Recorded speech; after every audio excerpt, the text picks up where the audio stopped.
আসসালামু আলাইকুম। আমি এডুকেশন পয়েন্ট থেকে হর্ষদ মাহিম বলছি। আজকে আমাদের আলোচনার বিষয় হচ্ছে মডিফায়ার্স। মডিফায়ার্স এর চতুর্থ ক্লাসে সবাইকে স্বাগতম।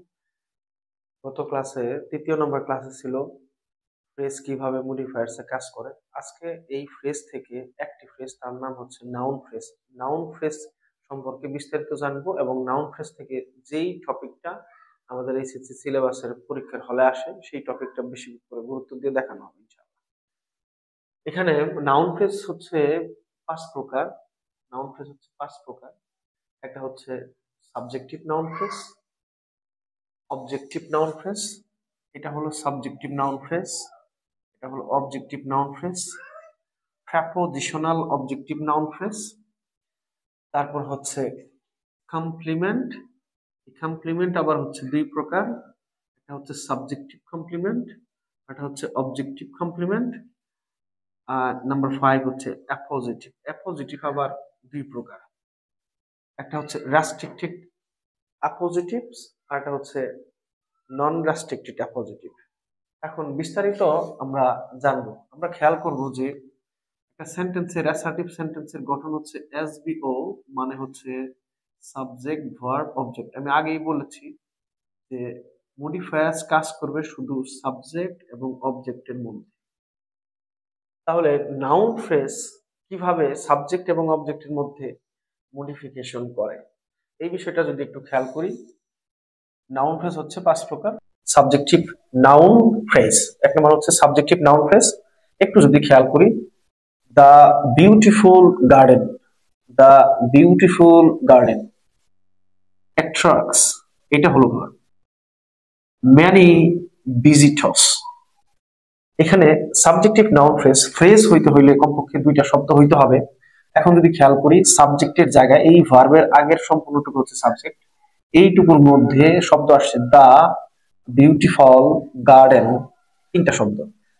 দুইটা শব্দ, কমপক্ষে দুইটা শব্দ হইতে হবে, আর সেটা বেশি হইতে হবে, হইলেও সমস্যা নেই। The beautiful garden attracts many visitors. The beautiful এবং গার্ডেন, এই তিনটা শব্দ একসাথে কোন জায়গায় বসে? সাবজেক্ট ভার্ব অবজেক্ট, সাবজেক্টের জায়গায়। তাহলে এই তিন শব্দকে বলা হবে সাবজেক্টিভ নাউন ফ্রেজ।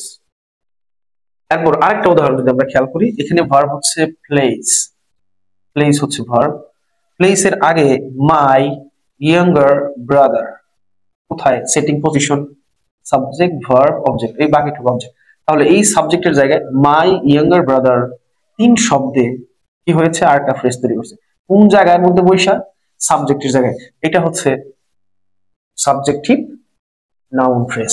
এখন এখানে আরেকটা যে মূল বিষয়টা হলো, সেটা হচ্ছে my younger brother plays football every afternoon. এখানে মাই এটা হচ্ছে একটা প্রোনাউন, ব্রাদার হচ্ছে একটা নাউন, ইয়াঙ্গার হচ্ছে একটা অ্যাডজেক্টিভ। তার মানে নাউন ফ্রেজের মধ্যে এই প্রোনাউন ইউজ হইতে পারে, অ্যাডজেক্টিভ ইউজ হইতে পারে, এটাই। তারপর হচ্ছে objective noun phrase. Objective noun ফ্রেজটা subject plus verb, subject plus verb plus object. তাহলে অবজেক্টিভ নাউন ফ্রেজটা কাজ করবে হচ্ছে কোথায়? অবজেক্টের জায়গায়। যদি আমরা এই উদাহরণটা একটু খেয়াল করি, আই স, আই কোন সেন্টেন্সের মধ্যে আমি অতিরিক্ত কোনো শব্দ নাই, সিঙ্গেল একটা pronoun. Saw a beautiful bird, subject verb, verb হচ্ছে স, বসে কোথায়? দুই বা তার অধিক শব্দ, আ বিউটিফুল বার্ড, অবজেক্টের জায়গায়। তাহলে এইটুকু হচ্ছে অবজেক্টিভ নাউন ফ্রেজ। যদি আমরা আরেকটা উদাহরণ দেখি, আর টকিং, এটা হচ্ছে ফাইনাইট ভার্ব, ভার্ব। ভার্বের পরে আছে about the new project, about the new project, এখানে the new project হচ্ছে অবজেক্টিভ নাউন ফ্রেজ। তারপর হচ্ছে প্রেপোজিশনাল অবজেক্টিভ নাউন ফ্রেজ।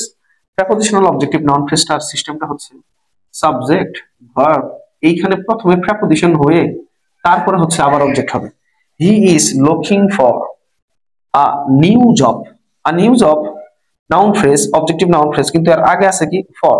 তাহলে এইটুকু হচ্ছে ফর আ নিউ জব, এটা হচ্ছে আমাদের objective prepositional objective noun phrase. আরেকটা যদি দেখি, দ্য ক্যাট ইজ স্লিপিং, এটা হচ্ছে ভার্ব, আন্ডার হচ্ছে preposition, the big tree, the big tree objective noun phrase, কিন্তু এর আগে আছে একটা প্রেপোজিশন, তাহলে এটা হচ্ছে প্রেপোজিশনাল অবজেক্টিভ নাউন ফ্রেজ। এখান থেকে এই তিনটা থেকে মডিফায়ার্স এর কোশ্চেন যদিও কম আসে, তবে মডিফিকেশন করার জন্য এখানে সবচেয়ে স্পেশাল হচ্ছে পরের পার্ট থেকে আসে। এখন এটা শুধু বোঝানোর জন্য আমরা যদি সূত্র, একটা সূত্র subject verb plus object, verb তো ভার্বের জায়গায় থাকবে, এই দুইটা মোটিভেশনের কাজ করবে। সাবজেক্টের জায়গায় যদি এক বা একাধিক শব্দ বসে তাহলে সেটা হবে সাবজেক্টিভ নাউন ফ্রেজ, আর যদি অবজেক্টের জায়গায় বসে তাহলে অবজেক্টিভ নাউন ফ্রেজ। কিন্তু অবজেক্টের জায়গায় আগে যদি একটা প্রেপোজিশন থাকে তাহলে সেটা হবে প্রেপোজিশনাল অবজেক্টিভ নাউন ফ্রেজ। এখন আসি কমপ্লিমেন্ট। কমপ্লিমেন্ট হচ্ছে দুই প্রকার, একটা হচ্ছে সাবজেক্টিভ কমপ্লিমেন্ট আর একটা হচ্ছে অবজেক্টিভ কমপ্লিমেন্ট। ঠিক একই সূত্রের মাধ্যমে সাবজেক্ট ভার্ব প্লাস কি অবজেক্ট। তাহলে সাবজেক্টিভ কমপ্লিমেন্ট জায়গা কোথায়? সাবজেক্ট, আর এইটা কি object.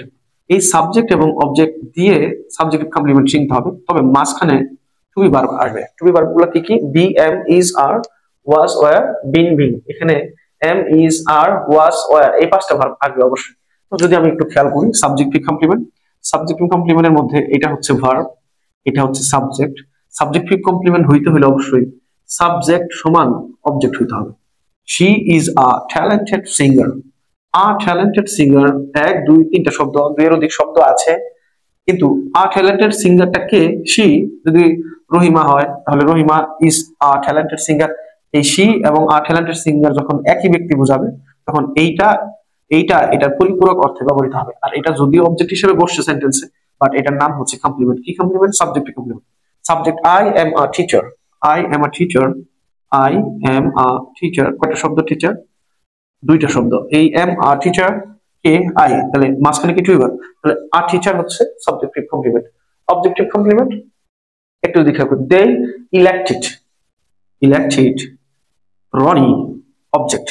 Subject verb object. Class captain, কাকে ক্লাস ক্যাপ্টেন করা হয়েছে? রনিকে। রনির অবস্থানটা কি? অবজেক্ট। রনির অবস্থানটা কোথায়? অবজেক্টের মধ্যে। আর ক্লাস ক্যাপ্টেন হচ্ছে কি? কাকে বুঝাইছে? এই রনিকেই বুঝাইছে। তাহলে এই ক্লাস ক্যাপ্টেনটাই হচ্ছে আমাদের অবজেক্টিভ কমপ্লিমেন্ট। কমপ্লিমেন্ট সম্পর্কে বিস্তারিত আরেকটা ক্লাস আসবে, এখান থেকে প্রশ্ন আসে। ইউজ আ কমপ্লিমেন্ট দুই প্রকার, subjective complement, objective complement. Sentence দেখে আমাদের এই তথ্যের উপরে অতিরিক্ত তথ্য যোগ করতে হবে। এরপর হচ্ছে অ্যাপোজিটিভ। অ্যাপোজিটিভ হচ্ছে দুই প্রকার, একটা হচ্ছে রেস্ট্রিকটিভ অ্যাপোজিটিভ, এটা হচ্ছে এসেনশিয়াল, এখানে কোনো কমা ইউজ হবে না। আরটা হচ্ছে নন রেস্ট্রিকটিভ অ্যাপোজিটিভস, এখানে নন এসেনশিয়াল, এখানে কি করা লাগবে? অবশ্যই যার সম্পর্কে অতিরিক্ত কথাটা বলা হবে সেটা কমা দ্বারা আটকায় দিতে হবে। এই হচ্ছে কমা দ্বারা আটকানো। এখন যদি রেস্ট্রিকটিভ অ্যাপোজিটিভ কি হবে না? নো কমা।